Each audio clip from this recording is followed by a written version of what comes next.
மனிதனுடைய மிகச்சிறந்த வாழ்க்கை, பெஸ்ட் லைஃப் அல்லது ஃபுல்லர் லைஃப், ஒரு மனிதன் சிறந்த வாழ்க்கையை இப்பொழுது வாழ முடியுமா அல்லது அது இனிதானா, அதை குறித்து வேதம் என்ன சொல்லுகிறது? இதை புரிஞ்சுக்கிட்டோம் அப்படின்னா கண்டிப்பாகவே நம்முடைய கிறிஸ்தவ வாழ்க்கையிலே குழப்பம் இருக்காது, நம்ம ஏமாறவும் மாட்டோம். பெரும்பான்மையான கிறிஸ்தவ செய்திகள் எதை போதிக்கிறது அப்படின்னா, ஒரு சிறந்த வாழ்க்கையை தேவன் நமக்கு இங்கேயே தர முடியும் அல்லது தருகிறார். ஒரு சிறந்த வாழ்க்கையை தேவன் எங்கே தரார்? இங்கேயே தருகிறார். அதாவது விசாலமான வாழ்க்கை, தீமை இல்லாத வாழ்க்கை, பலவீனம் இல்லாத வாழ்க்கை, துன்பமற்ற வாழ்க்கை, தோல்வி இல்லாத வாழ்க்கை, விரக்தி இல்லாத வாழ்க்கை, ஏமாற்றம் இல்லாத பரிபூரணமான ஒரு வாழ்க்கையை ஆண்டவர் இந்த பூமியிலே என்ன பண்ணுறாரு? தருகிறார் அப்படின்னு கிறிஸ்தவ மார்க்கத்திலேயே போதிக்கிறார்கள். 100க்கு 100 வேதத்திற்கு புறம்பானது. 100க்கு 100 அது வேதத்திற்கு புறம்பானது. புதிய ஏற்பாட்டிலே வேதம் சொல்லுகிற சத்தியம் என்று சொன்னால், ஒரு மனிதன் வாழக்கூடிய சிறந்த வாழ்க்கை இப்பொழுது அல்ல, அது இனிமேல். கிறிஸ்தவத்தினுடைய அடிப்படை உயிரே அதில் தான் இருக்கிறது. ஒரு சிறந்த வாழ்க்கையை நாம் இங்கே வாழும்படி நாம் அழைக்கப்படவில்லை. அதாவது ஒரு விசாலமான, சௌகரியமான, சமாதானமுள்ள, நிம்மதியான, ரைட், ஒரு நல்ல வாழ்க்கையை இங்கே வாழும்படி நாம் அழைக்கப்படவில்லை. ரைட், அது இனி வரப்போகிறது. இதுதான் கிறிஸ்தவத்தினுடைய மிக முக்கிய பல்சே. இதுதான் அடிப்படையே. இதுதான். இதை புரிஞ்சிக்காமல் கிறிஸ்தவ வாழ்க்கை வாழ முடியாது. இதை புரிந்து கொள்ளாமல் கிறிஸ்தவ வாழ்க்கையில் நுழைஞ்சிருப்போமா அப்படிங்கிறதும் சந்தேகம்தான். அதை பற்றி நம்ம இன்றைக்கி சிந்தித்து இதை நம்ம நிறைவு செய்ய போகிறோம். இது புரிந்து கொள்ளும் பொழுது எல்லாத்துக்கும் நான் ஆறுதலை தேட மாட்டேன். துன்பங்களின் ஊடாக தான் நான் செல்ல போகிறேன். எல்லாவற்றிற்கும் தீர்வு இங்கே கிடையாது. துன்பங்களின் ஊடாக தான் நான் செல்ல போகிறேன். வேதம் அதை திட்டவட்டமாக சொல்லுகிறது. ஆண்டவர் பரமேறுவதற்கு முன்பாக சொல்லுகிறார், என்னுடைய சமாதானத்தை உங்களுக்கு என்ன பண்ணிட்டு போகிறேன்? வச்சிட்டு போகிறேன். உலகம் தரக்கூடாததும் உலகம் எடுக்கக்கூடாதும் என்னுடைய சமாதானத்தை உங்களுக்கு வைத்து விட்டு போவேன். அப்படி என்ன அர்த்தம்? இந்த பூமியிலே விசுவாசிகளுக்கு உலகம் என்ன பண்ண முடியாது? சமாதானத்தை தர முடியாது. அதே சமயம் தேவனால் பெறுகிற சமாதானத்தை என்ன பண்ண முடியாது? எடுத்துக்கொள்ளவும் முடியாது. இப்போ ஒரு கிறிஸ்தவன் சிறந்த வாழ்க்கையை வாழ முடியும் அப்படிங்கிறது என்ன சொல்கிறேன் அப்படின்னா, துன்பமற்ற வாழ்க்கை அல்ல. புதிய ஏற்பாட்டிலே வேதத்திலே தேவன் நம்மை அதை வாக்கு பண்ணவே இல்லை. அதை என்ன பண்ணலை? வாக்கு கொடுக்கவே இல்லை. வாக்கு கொடுக்கும் பொழுதே கொடுக்கல. ஏன்னா கூப்பிடும் போதே எப்படி கூப்பிடுறாரு?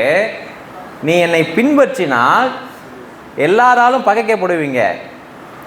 என்னை பின்பற்றினால் நீ எல்லாரை காட்டிலும் என்னை நேசித்தாதான் என்னை என்ன பண்ண முடியும்? பின்பற்றவே முடியும். நீ என்னை பின்பற்றினால் நீ இழப்பதற்கு ஆயத்தமாக இருக்க வேண்டும். நீ என்னை பின்பற்றி வர விரும்பினால் நீ உன்னை நீயே என்ன பண்ணணும்? வெறுக்கணும். அப்போ அழைப்பே எங்கே தான் ஆரம்பிக்குது? இப்படி தான் ஆரம்பிக்குது. அப்போ பக்க வழியாய், சரிதானா? கிறிஸ்தவத்தில் நேர் வழியாக நுழையணும்னா இயேசு கிறிஸ்துவின் மூலமாக அவருடைய போதனையின் வழியாக தான் நீங்கள் நேர் வழியாக நுழைய முடியும். ஆனால் பக்க வழியாக வேறு ஒரு வழியை காண்பித்து, கிறிஸ்தவத்தில் வேறு ஒரு வழியை காண்பித்து, துன்பமில்லாத ஒரு வாழ்க்கை, செழிப்புள்ள ஒரு வாழ்க்கை, வசதியான ஒரு வாழ்க்கை, அதாவது ஆன்மீகத்தையும் பக்தியையும் சௌகரியமான ஒரு வாழ்க்கை இந்த பூமியிலே வாழ்வதற்கு காரணமாக அமைகிறது அப்படின்னு சொல்லி வேறு பல மதங்கள் போதிக்கிறதையே கிறிஸ்தவத்திலும் போதித்து ஜனங்களை எங்கே கொண்டு வந்துட்டாங்க? பக்க வழியாக ஒரு கட்டடத்திற்குள் கொண்டு வர முடியும். ஆனால் எங்கே கொண்டு போக முடியாது? பரலோகத்தில் கொண்டு போக முடியாது. துன்பம் அற்ற வாழ்க்கையை தேவனுக்கு வாக்கு பண்ணவே இல்லை. ஆனால் ஒன்று, துன்பங்களின் நடுவிலும் எடுக்க முடியாத, இழந்தே போக முடியாத சமாதானத்தை ஆண்டவர் நம்மளுக்கு என்ன பண்ணியிருக்காரு? வைத்திருக்கிறார். இது யாருடைய சமாதானம்? அவருடைய சமாதானத்தையே வச்சிருக்கிறார். அவருடைய சமாதானத்தை ஒரு கிறிஸ்தவன் இவ்வளவு துன்பங்களின் நடுவாகவும், நான் எப்படி புரிஞ்சிக்க கூடாதுன்னா, துன்பமற்ற வாழ்க்கை நம்மளுக்கு இங்கே வாக்கு பண்ணலை, அதே சமயத்தில் துன்பங்கள் நடுவாக மகிழ்ச்சியாக இருக்கக்கூடிய எல்லாவித ஆற்றலையும் ஆண்டவர் நமக்கு கொடுத்து விட்டு போயிருக்கிறார். பற்றாக்குறைகள் நடுவிலும், வியாதியின் நடுவிலும், இல்லாமையின் நடுவிலும், தோல்வியின் நடுவிலும், கைவிடப்பட்ட சூழ்நிலையிலும், ஏமாற்றங்களிலும், தவிப்புகளிலும், தனிமையிலும் ஆண்டவரோடு நான் இருக்கும் பொழுது ஆண்டவர் எனக்கு என்ன பண்ண முடியும்? என்னை சமாதானத்தை காத்துக்கொள்ள முடியும். என் சமாதானத்தை காத்துக்கொள்ள முடியும். அப்போ கிறிஸ்தவ வாழ்க்கை மகிழ்ச்சி உள்ளது தான், ஆனால் துன்பமற்றது கிடையாது. கிறிஸ்தவ வாழ்க்கை சமாதானம் உள்ளது தான், ஆனால் போராட்டம் இல்லாதது கிடையாது. கிறிஸ்தவ வாழ்க்கை பலம் உள்ளது தான், கிறிஸ்தவ வாழ்க்கை பலம் உள்ளது தான், ஆனால் வியாதி உள்ளது கிடையாது. நல்லபடி வியாதிகளே இல்லாத கிறிஸ்தவ வாழ்க்கை கிடையாது, ஆனால் கிறிஸ்தவ வாழ்க்கை பலம் உள்ளது. நான் சரியாக நீங்கள் புரிஞ்சுக்கணும்னு நான் நினைக்கிறேன்.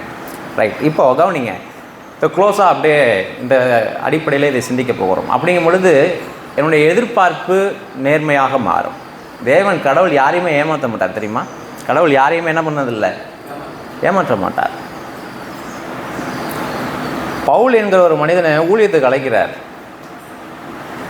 அப்போ ஆரம்ப வரிகள் பவுலை குறித்ததான ஆரம்ப வழிகள், கர்த்தர் உன்னை ஊழியத்துக்கு அழைக்கிறார் அப்படிங்கிறத அனனியா அப்படிங்கிற ஒரு மனிதன் அவனுக்கு சொல்லணும். இப்போ அனனியாட்ட சொல்கிறாரு, என் நாமத்தின் நிமித்தம் எனக்காக அவன் எவ்வளவு சீரழிய போகிறான், எவ்வளவு பாடுபட போகிறான்னு அவன்கிட்ட சொல்லுங்கிறார். அழைப்பு என்னது தான், என் நாமத்தின் நிமித்தம் அவன் எவ்வளவு பாடுபட போகிறாங்கிறத அவன்கிட்ட சொல்லு. ஊழிய அழைப்பே அதுதான். அப்பா, ஆண்டவருக்காக நீ என்ன பண்ண போகிற? ஜீவனையே தர போகிறப்பா. ஆண்டவருக்காக சிறைச்சாலை செல்ல போகிற. எந்த சபையை இடிச்சியோ அதை வச்சு ஆண்டவர் என்ன பண்ண போகிறார்? கட்ட போகிறாருப்பா. ஒரு லைஃபே மிஸ்ரியாக மாற போகுது. அப்படி தான் ஊழியத்துக்கு போகிறான், ஊழியத்துக்கு வர்றான், ஊழியத்துக்கு வர்றான். ஆனால் அது வந்து one side of the coin, அதாவது நாணயத்தின் ஒரு பக்கம். அவன் பட்ட துன்பம், அவன் பட்ட பாடுகள், அவனுடைய வலி வேதனை, அவன் சொல்கிறான், இம்மட்டுமாய் பசியில் இருந்தேன், இம்மட்டுமாய் நிர்வாணத்தில் இருந்தேன், இதெல்லாம் சொல்கிறான். அதெல்லாம் ஒரு சைடு இருந்தாலும் அவன் சொல்கிறான், தேவனுடைய மகிமையை, பொக்கிஷத்தை மண்பாண்டத்திலே பெற்றிருக்கிறேன். தேவனுடைய பொக்கிஷத்தை எதில் பெற்றிருக்கிறேன்? மண்பாண்டத்தில் பெற்றிருக்கிறேன். தேவனை அறிகிற அறிவின் மேன்மைக்காக எல்லாவற்றையும் குப்பையாக எண்ணுகிறேன்.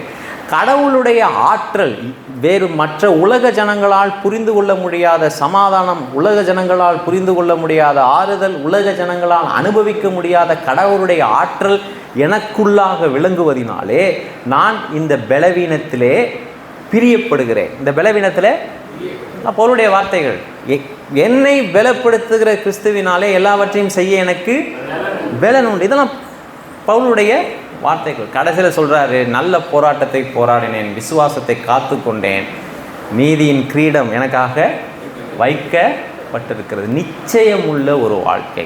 இந்த வாழ்க்கையை குறித்தும் ஒரு நிச்சயம், வரப்போகிற வாழ்க்கையை குறித்தும் ஒரு நிச்சயம். ஐ ரிப்பீட், இந்த வாழ்க்கையை குறித்தும் ஒரு நிச்சயம். நல்ல வாழ்க்கை வாழ்ந்தேன், நல்ல வாழ்க்கை, வரப்போகிற வாழ்க்கையை குறித்தும் ஒரு பெரிய நிச்சயம். அப்படி மரணத்துக்குள்ளாக என்ன பண்ணார்? போனார். அப்போ நம்ம அதெல்லாம் மனசில் வச்சுக்கணும். அதெல்லாம் என்ன பண்ணிடணும்? மனசில் வச்சுக்கணும். அப்போது இதை எப்படியும் புரிஞ்சிக்கக்கூடாது. அப்படின்னா இப்போ கிறிஸ்தவ வாழ்க்கைன்னா பசியோடு இருக்கணும் போல இருக்குது. இப்போ கிறிஸ்தவ வாழ்க்கைன்னா எல்லாத்தையும் இழக்க வேண்டும் போல இருக்குது. இப்போ கிறிஸ்தவ வாழ்க்கைன்னா அப்படி யோசிக்கக்கூடாது. நான் சொல்கிறது ரொம்ப சரியாக புரிஞ்சுக்கணும். தேவனுடைய நாமத்தின் நிமித்தம், தேவனுடைய நாமத்தின் நிமித்தம், தேவனுடைய நாமத்தின் நிமித்தம், அதாவது என்னுடைய மனப்பான்மையிலே நான் மறுமையை நோக்கி உள்ளவனாக இருக்க வேண்டும். மறுமையை நோக்கி உள்ளவனாக இருக்க வேண்டும். அதுக்கு இங்கே வீடு கட்டக்கூடாது, இங்கே வீடு கட்டக்கூடாது, இங்கே கார் வாங்கக்கூடாது, அப்படிலாம் வேதம் ஒரு நாள் என்ன பண்ணல, சொல்லிக்கல. இங்கே என்ன நமக்கு தேவையோ அதை நாம் விரும்பலாம், அதை ஆண்டவர்கிட்ட கேட்கலாம். அதில் தவறுகள் இல்லை, அதில் என்ன கிடையாது, பெரிய தவறு இல்லை. ஆனால் நாம் அதற்காக இங்கே இல்லை, நாம் அதற்காக இங்கே இல்லை. வசதியை பெருக்கிக் கொள்வதற்காகவும் சொகுசுகளை பெருக்கிக் கொள்வதற்காக நம்ம இங்கே இல்லை. அதுக்காக தான் வேதம் போதிக்கிறது. சரி, ரைட், அப்படியே கொஞ்சம் க்ளோஸாக போவோம். ஃபஸ்ட்டு இது எங்கேருந்து ஆரம்பிப்போம்? சங்கீதங்களின் புஸ்தகம் 16வது அதிகாரம் வாங்க. சங்கீதங்களின் புஸ்தகம் 16வது அதிகாரம் 11வது வசனம். அப்படிங்க, அப்படின்னா எல்லா பிரச்சனைகளுக்குமே எங்கே தீர்வு கிடையாது? இந்த பூமியில் தீர்வு கிடையாது. எல்லா பிரச்சனைக்குமே, இந்த பூமியில் இருக்கிற எல்லா பிரச்சனைக்குமே கிறிஸ்தவம் தீர்வு சொல்லுவதுனா கிடையாது. நல்லா புரிஞ்சுக்கணும். சங்கீதங்களின் புஸ்தகம் 16வது அதிகாரம் 11வது வசனம், ஜீவ மார்க்கத்தை எனக்கு தெரியப்படுத்தினேன். ஜீவ வழியை, ஜீவனுக்கு போகிற வழியை எனக்கு தெரியப்படுத்தினேன்.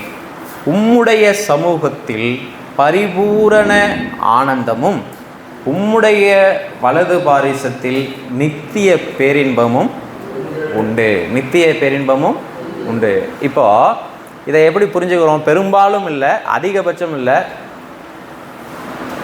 முழுசாகவே இதை எப்படி புரிஞ்சுக்கிறாங்க அப்படின்னா, சர்ச்சைக்கு வரும் பொழுது, பாடும் பொழுது, ஜெபிக்கும் பொழுது ஒரு மகிழ்ச்சி இருக்கு இல்லையா?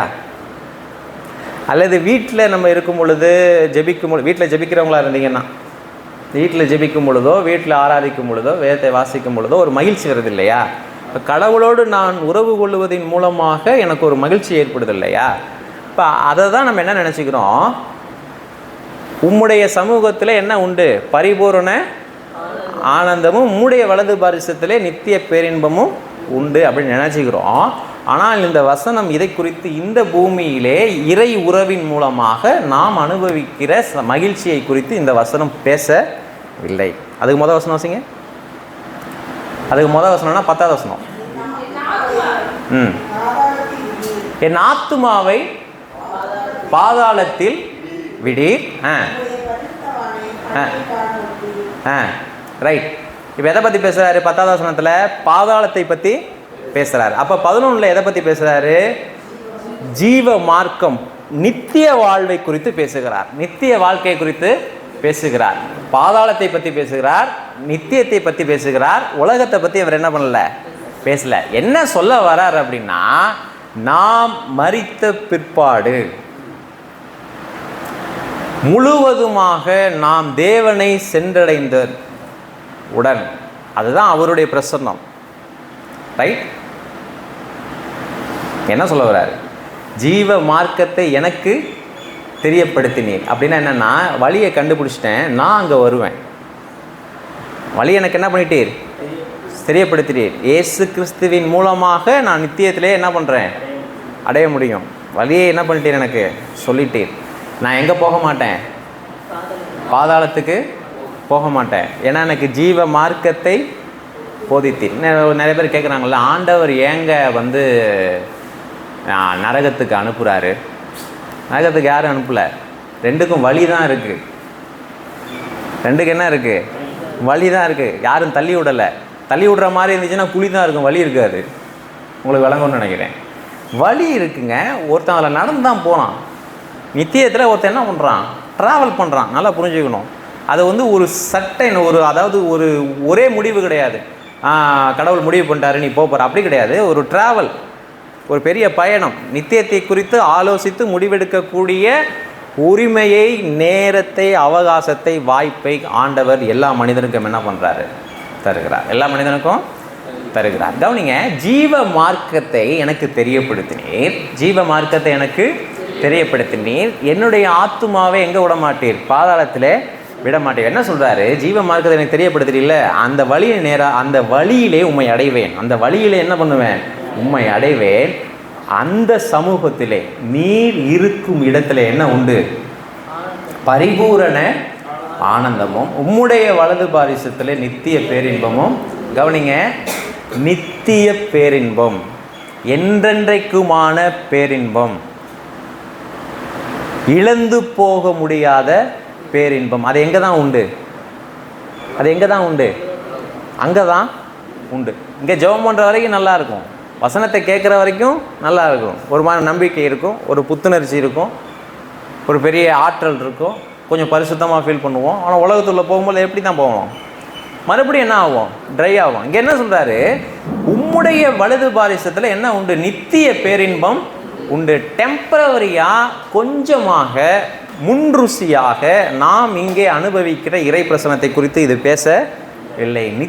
நித்தியமாக ஒரு கிறிஸ்தவன், ஒரு ஆண்டவருடைய பிள்ளை அனுபவிக்க போகிற தவிர்க்க முடியாத உடைஞ்சே போக முடியாத நிலையான அந்த பேரின்பத்தை குறித்து என்ன பண்ணுறாரு, பேசுகிறாரு. அப்போ இவர் எதை எதிர்பார்க்குறாரு? நித்திய பேரின்பம், பரிபூர்ண ஆனந்தம் எங்கே தான் இருக்குது? அங்கே தான் இருக்குது. யார் கண்டுபிடிச்சிட்டாரு? தாவீது என்ன பண்ணிட்டாரு? கண்டுபிடிச்சார். அதற்கான வழியை என்ன பண்ணிட்டாரு? கண்டுபிடிச்சிட்டார். அதற்கான வழி இங்கேருந்து தான் ஆரம்பிக்கிறது. வழி எங்கே தான் ஆரம்பிக்குது? இங்கே தான் ஆரம்பிக்குது. ஆனால் இந்த இடத்துல நித்திய பேரின்பம் இல்லை. இது அதற்கான வழி. இந்த உலகம் அதற்கான வழி. வெளிப்படுத்தின விசேஷம் வாங்க 21வது அதிகாரம். நீங்கள் 21வது அதிகாரம் பரலோக காட்சி. உங்களுக்கு தெரியாதவங்க சொல்கிறேன், பைபிளில் வெளிப்படுத்தின புஸ்தகம்லாம் இருக்குது, அதெல்லாம் வாசிக்கணும். முதல் 3 அதிகாரம் சபையை பற்றி பேசுது. சபை எடுத்துக்கொள்ளப்பட்ட பிற்பாடு அப்படியே போகும்பொழுது 21, 22 பரலோகத்தை பற்றி பேசுது. பரலோக காட்சி, ரைட். 21வது அதிகாரத்தில் 1வது வசனம், பின்பு நான் புதிய வானத்தையும் புதிய பூமியையும் என்ன பண்ணேன்? கண்டேன். புதிய வானத்தையும் புதிய பூமியையும் கண்டேன். முந்தின வானமும் முந்தின பூமியையும் ஒளிந்து போகினேன். முந்தின வானமும் முந்தின பூமியும் ஒளிந்து போகினேன். சமுத்திரமும் என்ன ஆயிற்று? இல்லாமல் போயிற்று. 2வது வசனம், யோவானாகிய நான் புதிய எருசலேமாகிய பரிசுத்த நகரத்தை தேவனிடத்திலிருந்து பரலோகத்தை விட்டு இறங்கி வர கண்டேன். அது தன் புருஷனுக்காக அலங்கரிக்கப்பட்ட மணவாட்டியைப் போல் ஆயத்தமாய் இருந்தது. 3வது வசனம், இதான் முக்கியம். மேலும் பரலோகத்திலிருந்து உண்டான ஒரு பெரும் சத்தத்தை கேட்டேன். அது இதோ மனுஷர்களிடத்தில் தேவனுடைய வாசஸ்தலம் இருக்கிறது, அவர்களிடத்திலே அவர் வாசமாயிருப்பார், அவர்களும் அவருடைய ஜனங்களாயிருப்பார்கள். தேவன் தாமே, சேர்ந்து வாசிப்போம், தேவன் தாமே அவர்களோட கூட இருந்து அவர்களுடைய தேவன் தாமே அவர்களோடு கூட இருந்து அவர்களுடைய தேவனாய் இருப்பார். இந்த யூனிட்டி, இந்த சேர்க்கை எங்கே நடக்குது? கடைசியில் நடக்குது. புதிய வானமும் புதிய பூமியும் படைக்கப்பட்ட பிற்பாடு நடக்கிறது. புதிய வானமும் புதிய பூமியும் படைக்கப்பட்ட பிற்பாடு, பழைய வானமும் பழைய பூமியும் ஒளிந்து போன பிற்பாடு 2 பேரும் ஒன்றா வராங்க. யார் ஒன்றா வராங்க?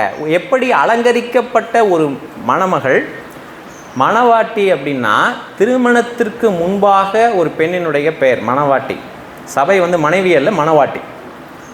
திருமணத்திற்காக காத்திருக்கிற, தயார் நிலையிலே காத்திருக்கிற ஒரு நிலையில் உள்ள ஒரு பெண்ணுக்கு பேர் தான் என்னது? மணவாட்டி. இப்போ அலங்கரிக்கப்பட்ட மணவாட்டியாக இருக்கிறாள். அங்கிருந்து கடவுள் என்ன பண்ணுறாரு? சபைக்கு வராரு. இப்போ இருவரும் என்ன பண்ணுறாங்க? சேர்கிறார்கள். பரிபூர்ணமாக என்ன பண்ணுறாங்க? ஒன்றாகிறாங்க. அதை தான் இந்த சீன் சொல்லுது. இப்போது 4வது வசனம் வாசிங்க. அவர்களுடைய கண்ணீர் யாவையும், இப்போ எது முக்கியம்? அவர்களுடைய கண்ணீர் எல்லாம் சொல்லுங்க, யாவையும். அதாவது கண்ணீர் யாவையும், கண்ணீர் தேவன் என்ன பண்ணுவார்? துடைப்பார். இனி மரணமும் இல்லை, இனி துக்கமும் இல்லை, இனி அலறுதலும் இல்லை, இனி வருத்தமும் இல்லை, முந்தினவைகள் ஒளிந்து போயின என்று விளம்பினது. இப்போ ஒரு சின்ன கொஞ்சம் யூஸ் பண்ணுங்க. தேவன் கண்ணீரை துடைப்பான்னு சொல்லிட்டு அங்கே ஒரு கமா வருதுல்ல, கண்ணீர் எல்லாத்தையும் துடைப்பானா? அது என்னன்னா, அழாத அப்படி சொல்கிறது இல்லை. அந்த கண்ணீருக்கு காரணமான எல்லா காரணங்களையும் என்ன பண்ணுறாரு? ஒன்றுமில்லாமல் ஆக்குறார். அதை முடிவுக்கு கொண்டு வரார். கண்ணீருக்கு காரணம் என்ன? மனிதனுடைய கண்ணீருக்கு காரணம் என்ன? இனி என்ன கிடையாது? மரணம் இல்லை. இனி என்ன கிடையாது? துக்கம் இல்லை. இனி என்ன கிடையாது? அலறல், தவிப்பு கிடையாது. பயம் இல்லை, சஞ்சலம் இல்லை. இனி என்ன கிடையாது? வருத்தம். வேலையில் அனுபவிக்கிற வருத்தம் இல்லை. வேலையில் அனுபவிக்கிற வருத்தம் இல்லை. இப்போ முந்தினவைகள்லாம் என்ன? முந்தினவைகள்னு சொல்கிறார்ல, முந்தினவைகள்லாம் என்ன? பழைய பூமியும் பழைய பூமியோடும் தொடர்புடைய எல்லாம் ஒளிந்து போயின. ஏன் கண்ணீரை அப்போ இது ஒளிந்து போகிற வரைக்கும் இங்கே என்ன உண்டு? என்ன உண்டு? மரணம் உண்டு, துக்கம் உண்டு, என்ன உண்டு? வருத்தம் உண்டு. எல்லாமே உண்டு. எல்லாமே உண்டு. எல்லாமே உண்டுனா என்ன உண்டு? என்ன உண்டு? கண்ணீரும் உண்டு. போன வாரம் நான் அதனால தான் அதை கொஞ்சம் யோசிச்சு எடுத்தேன். போன வாரம் இயேசு கிறிஸ்து கண்ணீர் சிந்தினாரா? சிந்தினார். ராசூல் பக்கத்தில் போய் என்ன பண்ணுறாரு? கண்ணீர் சிந்தினார். மனிதனுடைய சாபத்தினுடைய வெளிப்பாடு அது. கடவுள் கண்ணீர் சிந்துவது பரிபூர்ணமாக அவர் மனிதனாக இருந்தார், சாபத்தினுடைய வெளிப்பாடு அது. அது மூலமொழியில் கிரேக்கில் எப்படி வருதுன்னா, அதாவது உடம்பு நடுங்கி அழுதாராம். கண்ணீர் விட்டார் அப்படின்னு தமிழில் போட்டாங்க. தமிழில் வந்து மேக்சிமம் ட்ரை பண்ணியிருக்காங்க. அழுதார் அப்படிங்கிற வார்த்தையெல்லாம் எடுத்துகிட்டு இந்த ஓலமிட்டு அழுவது, ஓலமிட்டு அழுவது, அதனால தான் கண்ணீர் சிந்தி கொண்டே இருந்தார் அப்படிங்கிறதான் அப்படி போட்டாங்க. கண்ணீர் சிந்தி கொண்டே இருந்தார். ஏன்னா மூலமொழியில் அது எப்படி இருக்குது, அழும் பொழுது அவர் ஆவியிலே கலங்கினாராம். அப்படியே உள்ளம் உடஞ்சி உடம்பு நடுங்குச்சான். உடம்பு என்ன பண்ணிச்சான், அப்படியே நடுங்குச்சான். அதை பார்த்துட்டு தான் சொன்னாங்களாம், இப்போ எப்படி நேசிச்சார் யாரை, லாசருவை. கொஞ்ச நேரத்தில் உயிரோடு எழுப்ப போகிறாரு. இவருக்கு என்ன கிடையாது, நான் அழுதுன்னா ஒன்றும் செய்ய முடியாது என்னால், அதனால் நான் அழுகிறேன். இவர் கொஞ்ச நேரத்தில் எழுப்ப போகிறாரு, என்ன வேணாலும் செய்ய முடியும் லாசருவை. அவுட் ஆஃப் கண்ட்ரோல் கிடையாது கடவுள். ஆனால் ஏன் அழுகிறாருன்னா மாம்சத்தில் இருக்கிறார். அந்த மரணம் அவரை பாதிக்குது. அந்த மரணம் என்ன பண்ணுது, அவரை கொஞ்ச நேரத்தில் எழுப்பிடுவார். தேவனாக கொஞ்ச நேரத்தில் என்ன பண்ணிடுவார், எழுப்பிடுவார். ஆனால் பரிபூரணமாக மனுஷத்தன்மையில் இருந்தனால அந்த மரணம் அவரை பாதிக்கிறது. அந்த மரணம் என்ன பண்ணுறது, பாதிக்கிறது. உங்களையும் என்னையும் ஒரு மரணம் எப்படி பாதிக்குமோ அதே அளவுக்கு அவரை பாதிச்சது, அதே அளவுக்கு அவர் என்ன பண்ணுச்சு, பாதித்தது. இப்போ சொல்லுங்க, அவருடைய மரணம் அவரை பாதிச்சிருக்குமா இல்லையா? இப்போ படத்துலலாம் காட்டுவாங்கள்ல, கடவுளை அடித்தாங்கன்னா வலிக்காது, கடவுளை கிழிச்சாங்கன்னா சதை மூடிக்கும். அப்படி கிடையாது. லாசருவின் மரணம் எப்படி உங்களையும் என்னையும் போல அவரை முழுசும் பாதித்ததோ அதே போல் அவருடைய மரணமும் அவர் என்ன பண்ணுச்சு, 100% அவர் மனுஷனாக இருந்தார். இதில் ஒரு ரகசியம் இருக்கு. சர்வ வல்லமையுள்ள ஆண்டவரே, வானத்தையும் பூமியும் படைத்தவரே, நீர் சொல்ல ஆகும், நீர் கட்டளையிட நிற்கும், பூமியை வார்த்தையினால் படைத்தவர், வானம் உமக்கு சிங்காசனம், பூமி உமக்கு பாதப்படி, இந்த அறிவெல்லாம் இருக்குது.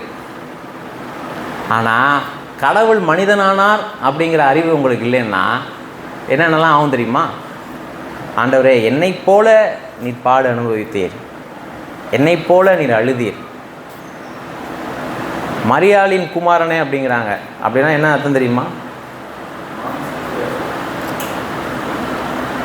யோசேப்பின் குமாரன் அப்படின்னு சொல்லணும். அப்படி தான் யூத கலாச்சாரத்தின்படி ஒருத்தனை கூப்பிடணும் அப்படின்னா அப்பா பேர் சொல்லி கூப்பிடுவாங்க. மரியாளின் குமாரன் பாயவன் அப்படிங்கிற, இவன் மரியாளின் குமாரன் அல்லவா? உனக்கு இன்ன வரைக்கும் அப்பா பேர் தெரியாது. நீ திருமணத்திற்கு முன்பாக பிறந்த ஒரு ஆள், மரியாளின் குமாரன்.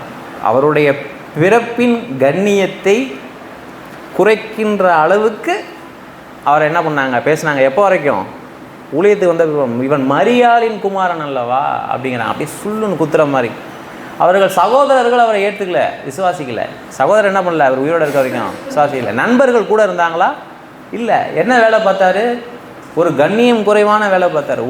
உடல் பாருங்கள், பசியினாலும் தாகத்தினாலும் சோர்வு உற்றவராக எங்கே உட்காந்தாராம்? கிணத்து நாட்டில் உட்காந்தாராம். அப்பா நீங்கள் போங்க, எனக்கு ரொம்ப டயர்டாக இருக்குது, எனக்கு எப்படி இருக்குது, ரொம்ப டயர்டாக, நீங்கள் போங்க. இதெல்லாம் கவனிக்கணும், இதெல்லாம் என்ன பண்ணணும், கவனிக்கணும். ரொம்ப டயர்டாகி ஜனங்க வந்துக்கிட்டே இருக்கிறாங்க, எங்கே போனாலும் வந்துடுறாங்க. அதனால் கடலுக்குள்ளே போட்டு விடு. ஜனங்க எங்கே போனாலும் என்ன பண்ணிடுறாங்க, வந்துடுறாங்க. அவங்க என்ன பார்க்கறதே தவிர்க்க முடியல. நானும் வந்தேன்னா அவங்களுக்கு தொடர்ந்து என்ன பண்ண ஊழல் செய்ய வேண்டியதாக இருக்குது. போட்டை எங்கே விடு, தயவு செஞ்சு கடலை விடுங்கிறார். கடலுக்கு போகும்பொழுது தூங்கிட்டார். அங்கேயும் விட்டாங்களா? ஐயோ ஆண்டவர் என்ன பண்ணுங்க, எந்திரிங்க ஆண்டவர். கடைசி வரைக்கும் என்னதுதான், அவர் மனிதன் அப்படிங்கிற அறிவு இல்லாமல் அவர் மனிதனாக நம்ம அவரை அங்கீகரித்து துதிக்கலைன்னா என்ன ஆகும்னு கேட்டிங்கன்னா, சுய பரிதாபத்திற்குள் போவோம். சுய பரிதாபம்னா என்ன தெரியுமா? நான் மட்டும்தான் இப்படி இருக்கேன் ஆண்டவரே, இது உமக்கு புரியாது, என் பிரச்சனை உமக்கு புரியாது, எனக்கு மட்டும்தான் இப்படி நடக்குது. செல்ஃப் பிட்டி, சுய பரிதாபத்துக்குள்ளே போவோம். தாழ்வு மனப்பான்மைக்குள் போவோம்.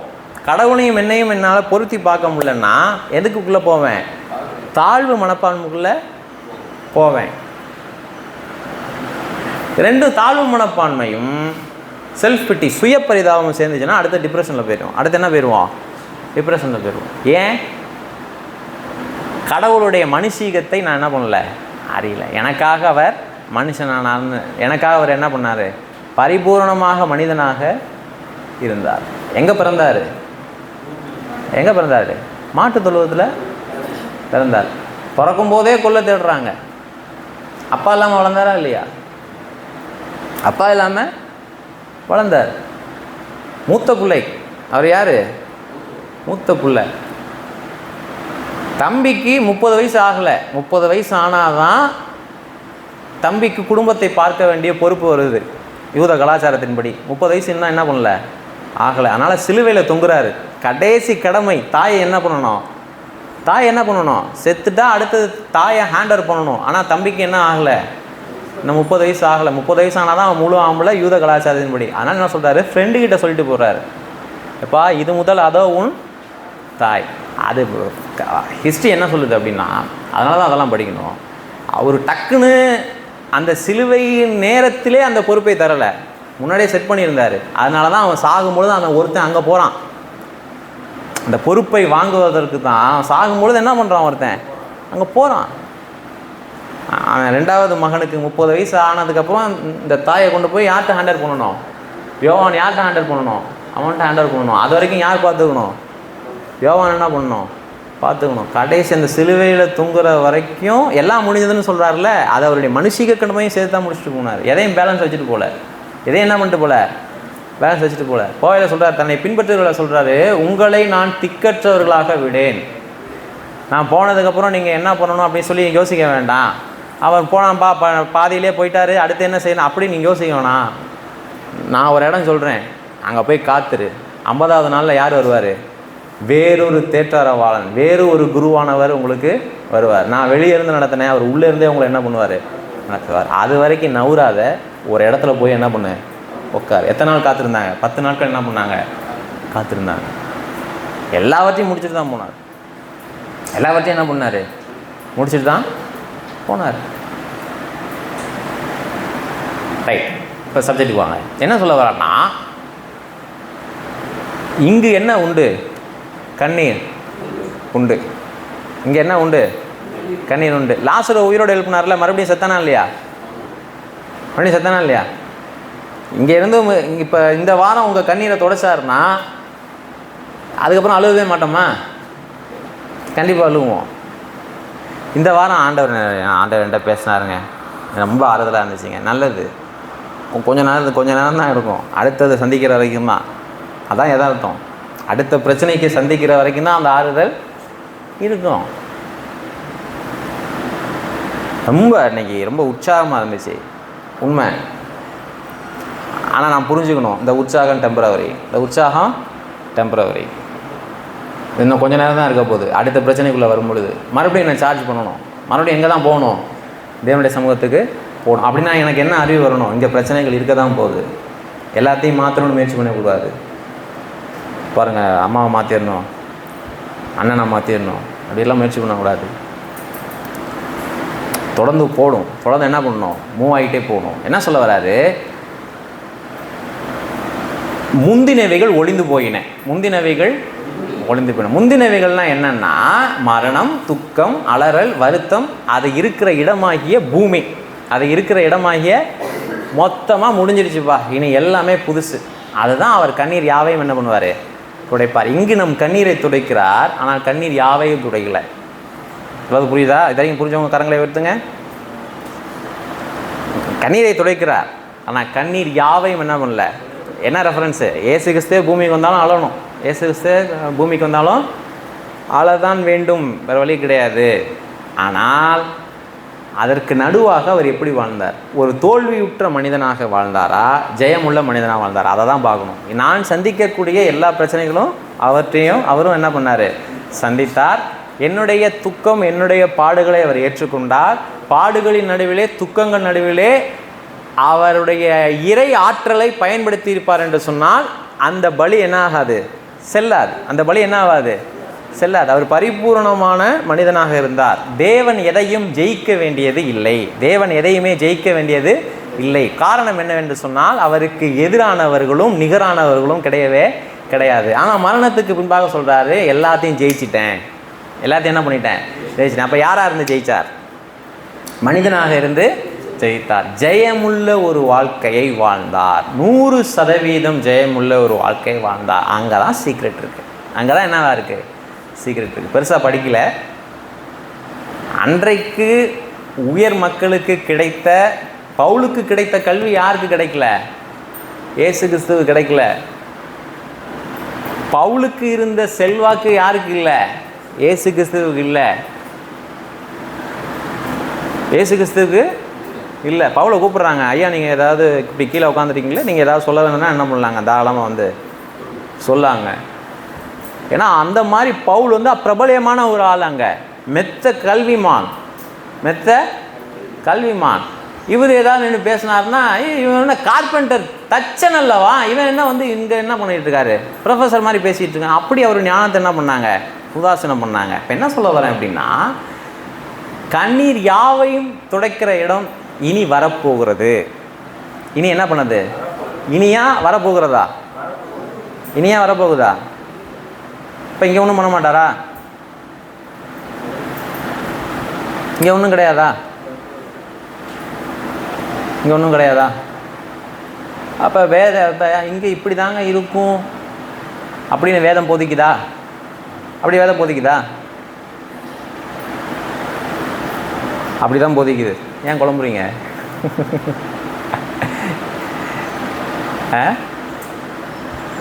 என் நாம திரும்பித்தம் எல்லாராலும் பகைக்கப்படுவீர்கள் எங்கே சொன்னாங்க? எங்கே சொன்னாங்க? இங்கே தான் சொல்கிறாங்க.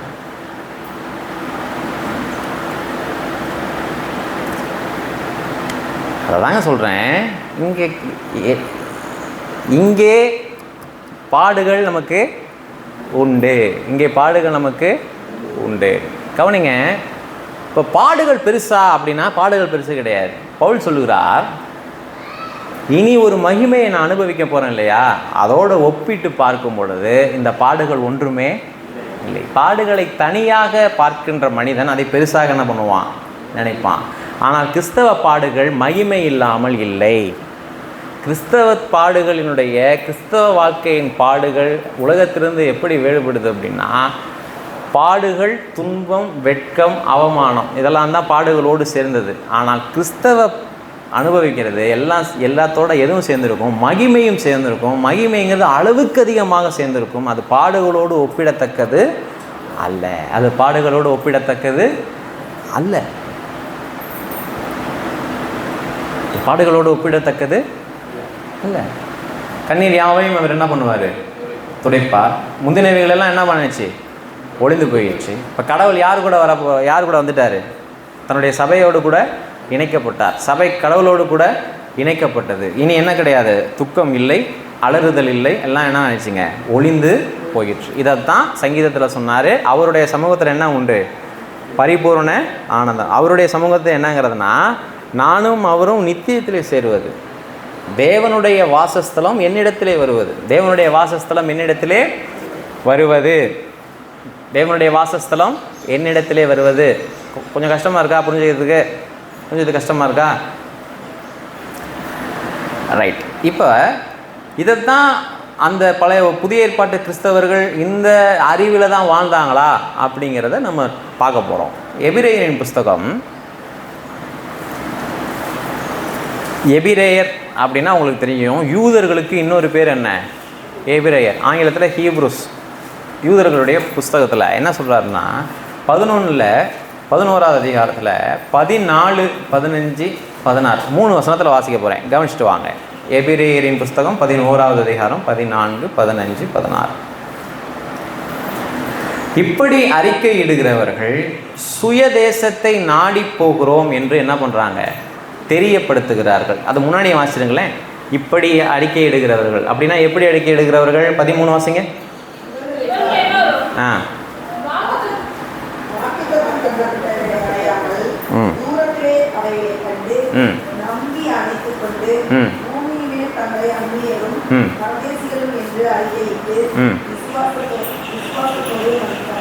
கவனிங்க. இப்போ இப்படின்னா முன்னாடி வாசிக்கணும், ரைட்டா? நான் வாசிக்கணும். கவனிங்க, பைபிளை பாருங்கள். இவர்கள் எல்லாரும், எல்லாம் சொல்லுங்கள். பழைய ஏற்பாட்டிலே பாலும் தேனும் ஓடுதுன்னு இன்றைக்கி பேசுகிறாங்க இல்லையா சர்ச்சில்? பழைய ஏற்பாட்டில் என்ன ஆயிடுச்சு, ஈசாக்கு 100 மடங்கு என்ன பண்ணா, அறுவடை செஞ்சான், பேசுகிறாங்க இல்லையா? தாவீது பாடினான், சவுலுக்கு விடுதலை. அடுத்த வரி என்ன? அது வரைக்கும் கரெக்டு. தாவீது பாடினான், ஆராதனை வீரனுக்கு ப்ரமோஷன் நிச்சயம். ஆராதனை வீரனுக்கு ப்ரமோஷன் நிச்சயம். அவர்கள் எல்லாரும், எல்லாம் சொல்லுங்க.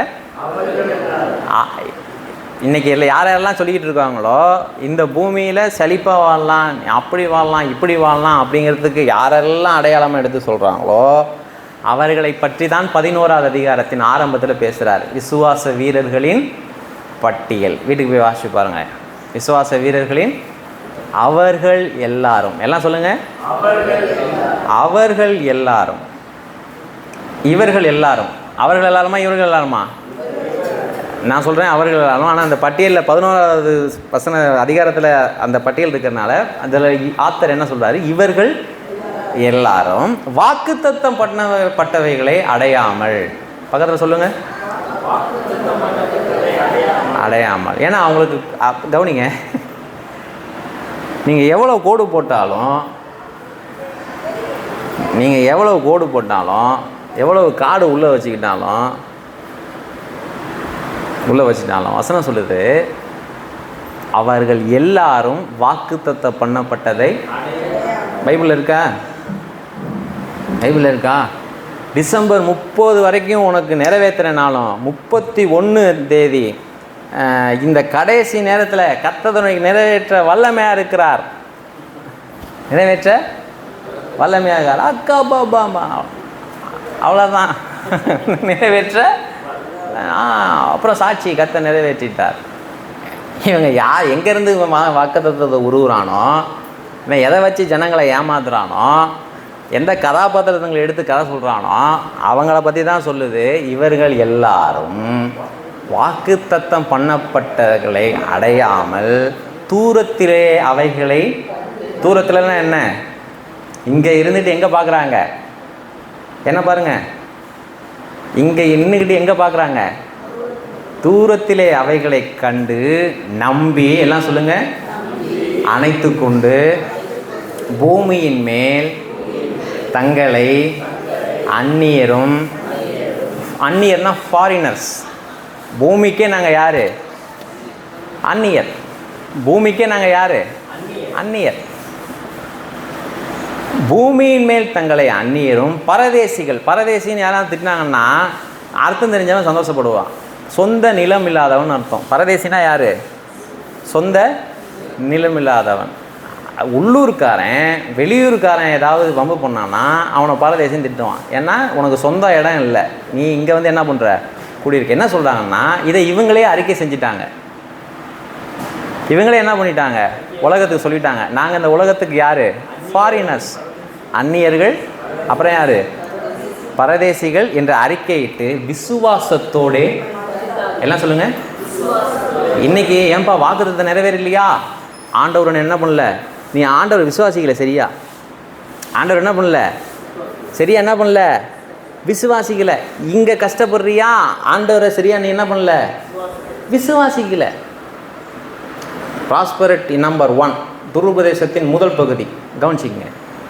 இங்கே நீ கஷ்டப்படுறீல்ல, 10 வருஷமாக ஊழியம் சரியில்லை, 10 வருஷமாக சர்ச்சைக்கு போகிறீல்ல, 10 வருஷமாக சர்ச்சைக்கு போகல, உனக்கு ஏன் இப்படி நடக்கணும்? நீ முன்னேறவே மாட்டேங்கிறிய. எதை வச்சு இதை கேட்குறாங்க? ஒன்று அவர்களுக்கு தெரிந்த பக்தியை வைத்து கேட்குறாங்க, இன்னொன்று கிறிஸ்தவத்திலேயே அப்படி சொல்லப்படுது. கிறிஸ்தவத்திலேயே அது சொல்லப்படுது, கிறிஸ்தவத்திலேயே அது போதிக்கப்படுது. அதனால் அதை வச்சு என்ன பண்ணுறாங்க? கேட்குறாங்க. அதை வச்சு என்ன பண்ணுறாங்க? கேட்குறாங்க. அப்போ உங்களுக்கு ஆனால் வசனம் சொல்லுது அவர்கள் எல்லாருமே, பழைய ஏற்பாட்டு பரிசுத்தவான்கள் எல்லாருமே மற்றவங்க அவனை சொல்ல அவனே அறிக்கை செய்யிட்டான், நான் இந்த பூமியில் யார்? நான் இந்த பூமியில் யார்? அந்நேரம் பரதேசம் என்று அறிக்கையிட்டு விசுவாசத்தோடு தான் என்ன பண்ணாங்க? விசுவாசத்தோடு என்ன பண்ணாங்க? வாக்குத்தத்தம் பண்ணப்பட்டவைகளை தூரத்திலே பார்த்தார்கள். வாக்குத்தத்தம் பண்ணப்பட்டவைகளை என்ன பண்ணாங்க? தூரத்திலே பார்த்தாங்க. தூரத்திலே பார்த்து அதை நம்பி அணைத்து கொண்டார்கள். கவனிங்க, கிறிஸ்தவ வாழ்க்கை என்பது தூரத்தில் இருக்கிறவைகளை நம்பி அணைத்துக் கொள்வது. கிறிஸ்தவ வாழ்க்கைங்கிறது என்னது? தூரத்தில் இருக்கிறவைகளை கண்டு தூரத்தில் இருக்கிறவர்களை பார்த்து நம்பி அணைத்து கொள்வது தான் கிறிஸ்தவ வாழ்க்கை. காசு பணத்தோடு இருந்தாங்களா? விசுவாசத்தோடு இருந்தாங்களா? எப்படி இருந்தாங்க? விசுவாசத்துடனே மரித்தார்கள். 13. 14 என்ன சொல்லுது? இப்படி அறிக்கை இடுகிறவர்கள். இப்போ புரியுதா? இப்படி அப்போ யாராவது ஒரு வசனத்தை சொல்லி ஏதாவது உங்களை சொன்னாங்கன்னா நீங்கள் என்ன பண்ணணும்?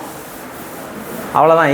இதுதான் இறையியல் அடிப்படை. அதுக்கு முன்ன பின்ன பார்க்கணும். அதுக்கு முன்ன வசனம் பின்ன வசனம். இப்படி அறிக்கை இடுகிறவர்கள் சுயதேசத்தை நாடி போகிறோம் என்று என்ன பண்ணுறாங்க? சுயதேசம்னா ஒன்றும் கிடையாது, சொந்த ஊருக்கு போகிறேங்கிறத தான் சொல்கிறாங்க. நான் இங்கே பரதேசி, நான் இங்கே ஃபாரினர்னு ஒருத்தன் சொல்லும் பொழுது அவன் என்ன சொல்கிறான்? சொந்த ஊருக்கு போகிறேங்கிறத சொல்கிறான். அப்போ எது கிடையாது, இது எனக்கு சொந்த ஊர் இல்லை அப்படின்னா சொந்த ஊருக்கு போகிறேன்னு சொல்கிறான். சொந்த ஊருக்கு போகிறேன் அது வேற ஒன்று அப்படிங்கிறத என்ன பண்ணுறான் அவன் சொல்கிறான். கவனிங்க 15. தாங்கள் விட்டு வந்த தேசத்தை நினைத்தார்கள், ஆனால் அதற்கு திரும்பி போகிறதுக்கு அவர்களுக்கு என்ன கிடைக்கும்?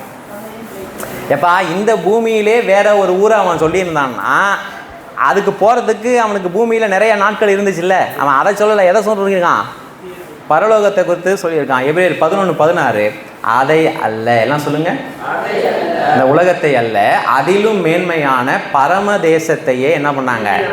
பரமதேசம் அப்படிங்கிறதுக்கு அதோடு இணையான ஒரு வார்த்தையை படித்தோம். என்னது? சுயதேசம். என்னதுங்க? என்னது படித்தோம்? இப்போ ரெண்டையும் கனெக்ட் பண்ணி பாருங்கள். இப்படி அறிக்கை இடுகிறவர்கள் சுயதேசத்தை என்ன பண்ணுறோம்?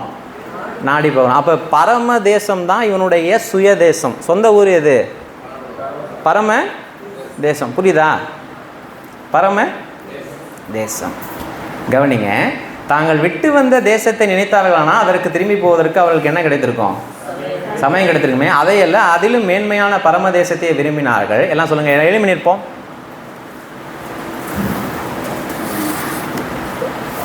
இதை படித்து வச்சுக்கங்க, முடிஞ்சால் மனப்பாடம் பண்ணி வச்சுக்கங்க. உங்களுக்கு நீங்களே சொல்லிக்கலாம், இல்லை அதை யாராவது கேட்டாங்களாம் சொல்லலாம். நான் இதோட முடிக்கிறேன். சேர்ந்து வாசிப்போம். ஆகையால், இதுதான் சப்ஜெக்ட். ஆகையால் தேவன் அவர்களுடைய தேவன் எனப்படுவதற்கு வெட்கப்படுகிறதில்லை. அவர்களுக்கு ஒரு நகரத்தை ஆயத்தம் பண்ணினாரே. ஆபிரகாமு பெரிய கோடீஸ்வரன்ப்பா, அங்கே பற்றியா என் மகன் எப்படி இருக்கான்? பெரிய கோடீஸ்வரனாக இருக்கிறான் அப்படின்னு கடவுள் பெருமைப்படலை. யார் வயல்லையுமே விளையில பாருங்கள், ஈசாக்கு வயலில் விளைஞ்சிருச்சு, அதை நினச்சி கடவுள் என்ன பண்ணல? பெருமைப்படலை. எதை நினச்சி பெருமைப்பட்டாராம்? இங்கே ஒன்றும் கிடையாது, இது என்னுடைய தேசம் அல்ல. வாக்குத்தத்தம் பண்ணப்பட்ட தேசத்தை தூரத்தில் என்ன பண்ணுறேன்? பார்க்குறேன். அதை நம்பி அதை அணைத்து கொண்ட வாழ்க்கையை எங்கே வாழ்கிறேன்? சுயதேசத்தை நாடி போகிறேன். பரம தேசம்தான் என்னுடைய சுயதேசம், அதை நாடி போகிறேன். இங்கே யார்? நான் பரதேசி, இங்கே யார்? அந்நியன் அப்படின்னு சொல்கிறதுனால மேலே சொல்கிறாராம், அவர்களுடைய தேவன் அப்படின்னு கடவுள் சொல்வதற்கு அவர் வெட்கப்படலையாம். அவர் என்ன பண்ணல? வெட்கப்படலை. நீங்கள் கலெக்டர் ஆகிட்டு சாட்சி சொன்னீங்கன்னா நிறைய பேர் என்ன நினச்சிக்கிறாங்க, பாருங்கள் ஒரு கிறிஸ்தவர் என்னவா இருக்கிறாரு, இந்த பூமியில் என்னவா இருக்காரு? கலெக்டராக இருக்காரு. இதன் மூலியமாக கடவுளுக்கு பெருமான்னு நினைக்கிறாங்க. அப்படியே வச்சுக்குவோம். இருந்தாலும் கூட எந்த மனிதன் இந்த பூமியில் நான் பரதேசி, இந்த பூமியில் நான் அந்நியன், தூரத்தில் எனக்கு வாக்கு பண்ணப்பட்ட தேசத்தை அணைச்சிக்கிறேன், அதை நம்புகிறேன், அங்கே போய்கிட்டு இருக்கேன், அங்கே என்ன பண்ணிகிட்டு இருக்கேன்?